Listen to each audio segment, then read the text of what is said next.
In removing ISIS from Syria, can that strengthen Assad's regime?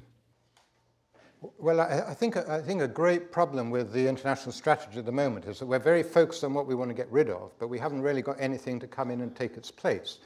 You know, there are maybe 6 million people living under the Islamic State.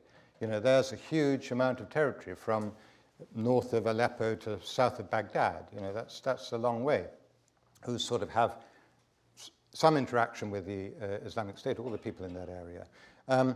And if you just destroy them or make them into a defensive and attacking and even more aggressive group, without anyone coming in to backfill, what have you achieved? And in a way, it doesn't strengthen the Free Syrian Army or the rebel cause in Syria particularly, because you know, they're weak. Their weaknesses are not as a result of the Islamic State. Their weaknesses are a result of many other factors. So if you just focus on the Islamic State, maybe Jabhat al-Nusra, the al-Qaeda group, which is the next most efficient group, sort of manages to build up a bit. Beyond that, the Islamic Front may recover a little bit from what it is, so they may do better.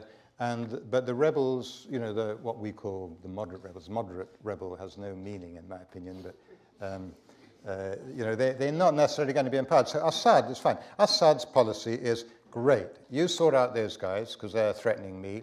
I'll hang on to the main Aleppo, Damascus, and to the west of that, you know, the Alawite sort of heartland and the heartland of Syria as well. And then when you've weakened them completely, I'll go and mop up and recover that territory. That's how I would see it too, particularly if I was sitting in Damascus. So, you know, I'll make noises about sovereignty and stuff like that, but I'm not going to cry over airstrikes on Raqqa, quite frankly.